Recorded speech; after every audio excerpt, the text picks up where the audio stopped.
जो दूसरों का लूटा हुआ हो, छीना हुआ हो।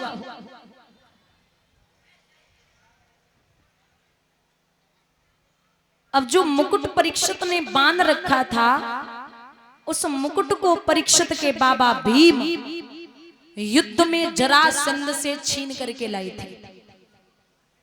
वो मुकुट छीना हुआ था जो परीक्षित ने बांध रखा था।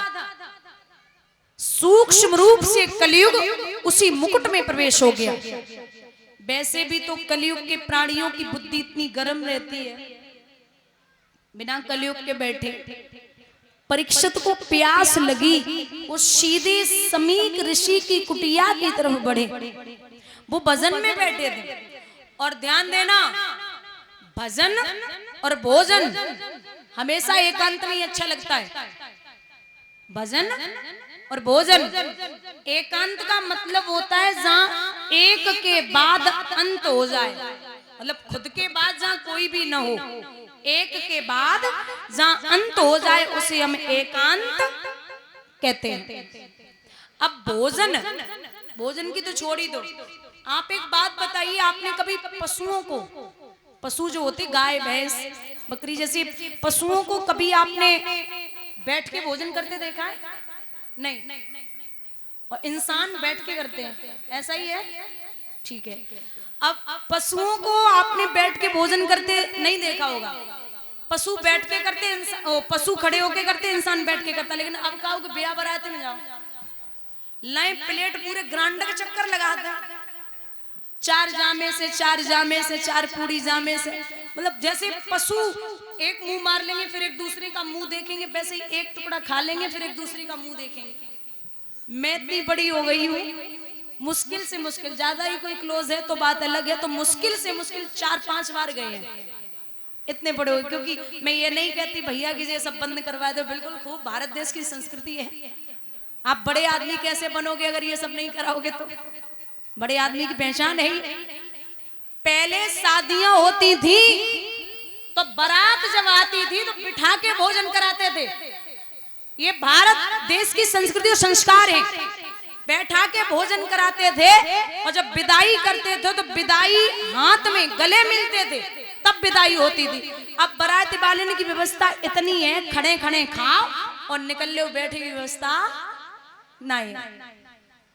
पहले एक समय था जब, ये तो धर्म का कार्य है, धर्म के कार्य में जो एक बार यहाँ नाच लिया पंडाल में, उसे 84 लाख योनियों में नाचने की जरूरत नहीं पड़ती। लेकिन पहले शादियां होती थी तो नाचने वाले बाहर के आते थे और खाना बनाने वाले घर के होते थे। अब नाचने वाले घर के और खाना बनाने वाले बाहर के। पहले लोग खाते थे घर पे, पहले लोग खाते थे घर पे और सोच क्रिया करने बाहर जाते थे। अब खाए के बाहर थे यार, सोच क्रिया घर में कर रहे। बोलिए गोविंद भगवान की। ये हालत है। पहले छोटी सी झोपड़ी हो, झोपड़ी में भी आदमी राधे राधे सीताराम, राधे श्याम, चौपाइयां, ये सब लिखता था। अब चाहे कितने भी बड़े सेठ हो जाओ, कछु तो घर ऐसे हैं जिन्होंने 10 मंजिल बनवा ली और गेट के बाहर लिखा होता है कुत्तों से सावधान। इसका मतलब यह है कि आदमी अंदर रहते ही नहीं है। अब तो आपने लिख ही रखा है तो आदमी अंदर है ही नहीं। हम सच्चे वैष्णव, सच्चे सनातनी तब हैं जब यदुवंशी हो करके एक घर में गाय और एक तुलसी का पौधा जरूर होना चाहिए। जब विभीषण जी, जैसे हनुमान जी ने लंका में प्रवेश किया था, तो जब पहुंचे लंका में तो पूरी लंका राक्षसों से भरी पड़ी थी। विभीषण जी की कुटिया के बाहर तुलसी का पौधा खड़ा था। समझ गए थे हनुमान ये किसी सच्चे राम भक्त का घर है, ये किसी सच्चे राम भक्त की कुटिया है। तो हम और आप अगर सच्चे वैष्णव हैं तो घर में तुलसी का पौधा होना बहुत जरूरी है। अब वो भजन में बैठे, लिखते हैं विद्वान, विचार किया परीक्षित ने कि मैंने देखा है आंखों से और आंखों का पलक गिराया है।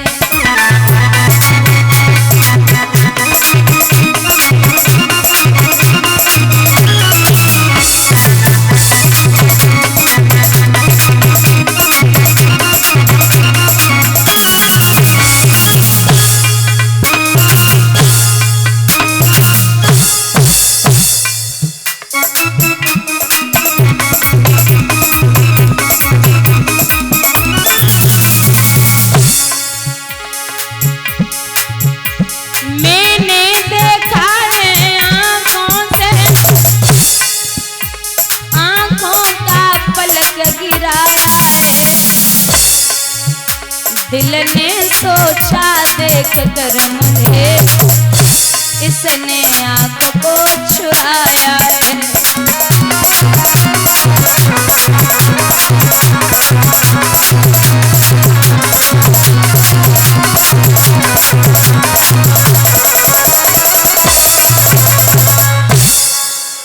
बोले मैं काना नहीं, कुरूप नहीं, मुझको अपना अभिमान नहीं, कंजूस नहीं, कोई चुगल नहीं, पृथ्वी पे निसंतान नहीं।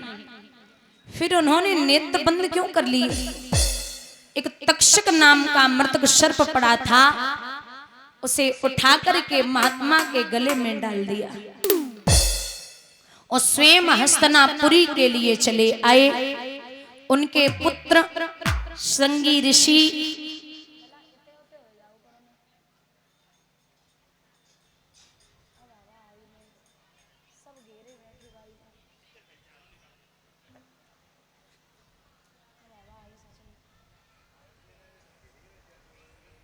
बंधुओं, यहाँ श्रृंगी ऋषि ने उजली में जल लिया और जल लेकर के कहा कि ओ धन के मत वाले राजा, ओ माया मद के दीवाने, मेरे हाथों से लिख दी है तेरी मौत तो विश्व विधाता ने। बस सावधान, बस सावधान, ओ तक्षक जीवित हो जाओ, साथ में रोज इस पापी को दुनिया से यमपुर पहुंचाओ। आई मौत छोड़े नहीं, रहो चैन देश विदेश, बिना मौत मरियो नहीं, चैन बिचरो देश विदेश। मौत आ गई तो छोड़ने वाली नहीं है। 2 दिन की झूठी दुनिया है, ये जन्म मरण का फेरा है। कोई आज मरे कोई कल मरे, ये हाल सभी का होना है। श्राप लगा तो परीक्षित ने सोचा कि श्राप तो लग ही चुका। बांस से योगी वस्त्र धारण करके हर गंगा के किनारे पहुंचे, जहां 88,000 ऋषि बैठे हैं।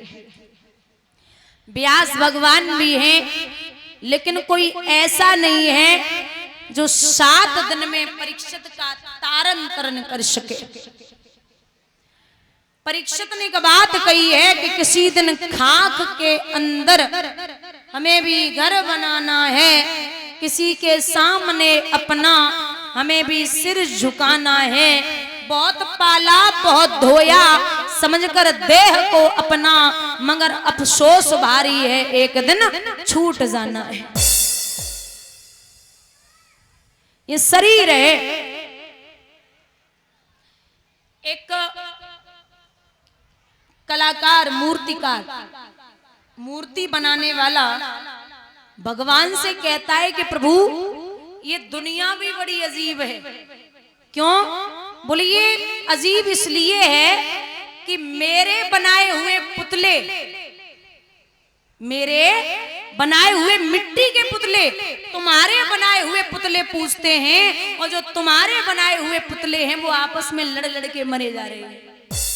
ये मूर्तिकार कहता है कि जो तुम्हारे बनाए हुए पुतले मतलब इंसान, वो आपस में ही लड़के मरे जा रहे, और मेरे बनाए हुए जो मिट्टी के पुतले हैं वो तुम्हारे पुतले बड़े प्रेम से पूज रहे हैं। ये क्या विधि का विधान है? यहां स्वयं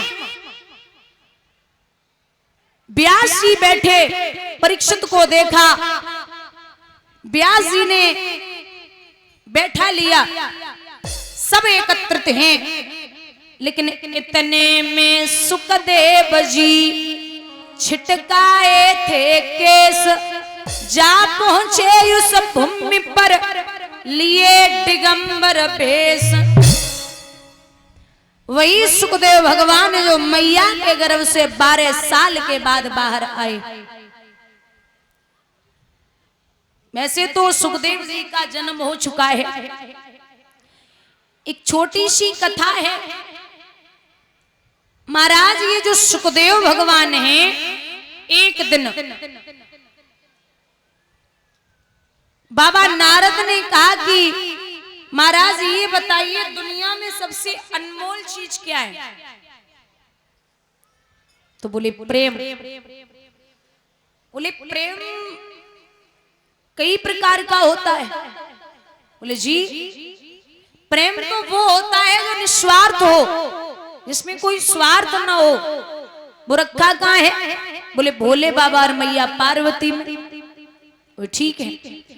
बाबा नारद पहुंचे मैया से, बोले मैया एक बात बता, क्या बाबा ने तुझे कभी अमर कथा सुनाई है? बोले नहीं, अमर कथा कोई और नहीं, श्रीमद् भागवत कथा को ही अमर कथा कहते हैं। बोले आने दो। तो पहुंचे, बोले महाराज अमर कथा सुननी है। बाबा बोले कि सुना दूंगा, लेकिन जब तक मैं कथा सुनाऊं तब तक आप हूं की आवाज देती रहना। और ये सत्य भी है।